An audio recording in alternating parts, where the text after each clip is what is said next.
اللہ تبارک و تعالیٰ نے ان آیات میں مومنین کی صفات کا ذکر فرمایا ہے تو صاف ظاہر ہے کہ ان کے خلاف جو ہیں وہ منافق ہیں. لیکن منافق دو قسم پہ ہوتے ہیں، اچھی طرح دماغ میں رکھ لیں. ایک ہے منافق اعتقادی، یعنی کیا معنی کہ ظاہر میں وہ کہتا ہے میں مسلمان ہوں لیکن اندر سے وہ کافر. جیسے کہ حضور صلی اللہ علیہ وسلم کے زمانے میں منافق تھے. اذا لقوا الذین آمنوا قالوا آمنا، مومنین کو ملتے تو کہتے بھی ہم تو پکے ایمان والے ہیں، ایمان لے آئے، تمہارے بھائی ہیں. وَإِذَا خَلَوْا إِلَىٰ شَيَاطِينِهِمْ قَالُوا إِنَّا مَعَكُمْ إِنَّمَا نَحْنُ مُسْتَهْزِئُونَ. اور جب پھر وہ اپنے کافروں کے پاس آتے ہیں، شیاطین الانس والجن سے ملتے ہیں، وہ کہتے ہیں ہم تو تمہارے ساتھ ہیں، ان سے تو ہم مذاق کر رہے ہیں، ٹھٹھا کر رہے ہیں. تو یہ ہے منافق اعتقادی. اس کو اللہ تبارک و تعالیٰ نے بڑی وضاحت کے ساتھ سورۃ المنافقون میں فرمایا ہے. اذا جاءك المنافقون قالوا نشهد انك لرسول الله والله يعلم انك لرسوله والله يشهد ان المنافقين لكاذبون.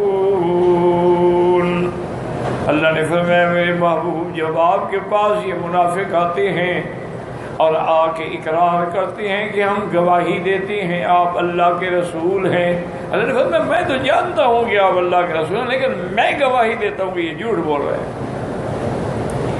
اتخذوا ایمانہم جنتا، یہ ایمان کو ایک ڈھال بنائے ہوئے ہیں کہ بھئی اگر مسلمان کامیاب ہو گئے تو ہم مسلمانوں کے ساتھ ہیں، اور اگر مسلمانوں کو شکست ہو گئی تو ہم اپنی جماعت کے ساتھ ہیں. تو انہوں نے تو یہ دل سے ایمان لائی ہی نہیں.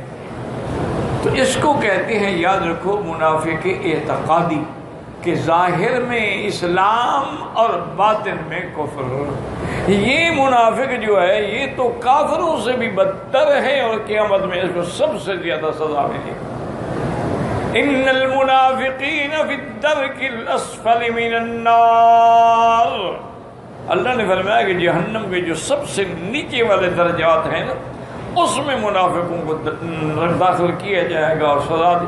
کیونکہ منافق جو ہے یہ ایک ایسی خطرناک چیز ہے کہ دنیا کی تاریخ میں دیکھ لیں اسلام کو جب نقصان ہوا منافقوں سے. مسلمانوں نے کبھی اپنے دشمنوں سے شکست نہیں کھائی لیکن منافقین نے ان کی شکست کا سبب بنے اور ذریعہ بنے. ہر دور میں منافق پیدا ہو. اس دور میں حضور کے زمانے میں منافق، اچھا یہ بھی یاد رکھیں کہ مکے میں کوئی منافق نہیں تھا. مکے میں مشرک تھے جو کھلے مشرک تھے، حضور کے کھلے دشمن تھے. مدینہ منورہ میں جانے کے بعد وہاں جو طبقہ تھا ان میں منافقین تھے اور ان کا سردار عبداللہ ابن ابی تھا، رئیس المنافقین. جب بھی انہیں موقع ملا انہوں نے اسلام پر تیر چلایا. اور ساری تاریخ دیکھ لیں کہ کبھی کوئی آدمی آپ کے جیسے ملک میں جب کافروں نے مسلمانوں سے ملک چھیننا چاہا تو وہاں بھی وہی منافق تھے، جعفر صادق. اسی میں اقبال نے کہا تھا کہ جعفر از بنگال صادق از دکن، ننگے دین ننگے ملت ننگے وطن. وہاں بھی وہی منافق پیدا ہوئے، انہوں نے نقصان کا ذریعہ بنے. اور ایک ہوتا ہے منافق عملی، یاد رکھو منافق اعتقادی کا معنی سمجھ آ گیا آپ کو، میں مسلمان لیکن نہیں ہے اندر سے مسلمان. منافق اعتقادی تو پکا کافر ہے، کٹا کافر ہے، کافروں سے بھی آگے ہے۔ لیکن ایک ہوتا ہے منافق عملی، یاد رکھو۔ اچھا، اب اس دنیا میں، اس دور میں، اس صدی میں سرکار دو عالم کی وفات کے بعد ہم کسی کو نہیں کہہ سکتے کہ تم منافق ہو، کیونکہ اللہ نے اپنے پیغمبر کو تو خبر دی تھی کہ یہ منافق ہے۔ دلوں کے بھید جاننے والی تو اللہ کی ذات ہے، ہم کیسے کسی کے دل پر حکم کر سکتے ہیں؟ ہم تو ظاہر کو دیکھیں گے، بھی نماز پڑھتا ہے، کلمہ پڑھتا ہے، ٹھیک ہے جی مسلمان۔ ایک ہوتا ہے منافق عملی، کیا مانا کہ ہے ہی تو مسلمان، کلمہ بھی پڑھتا ہے، قرآن کو بھی مانتا ہے، حضور پاک کو بھی مانتا ہے، لیکن اس کے عمل وہ ہیں جو منافقوں کے ہوتے ہیں۔ حضور صلی اللہ علیہ وسلم کی صحیح حدیث مبارک ہے، فرمایا آیت المنافق ثلاث، منافق کی نشانیاں تین ہیں۔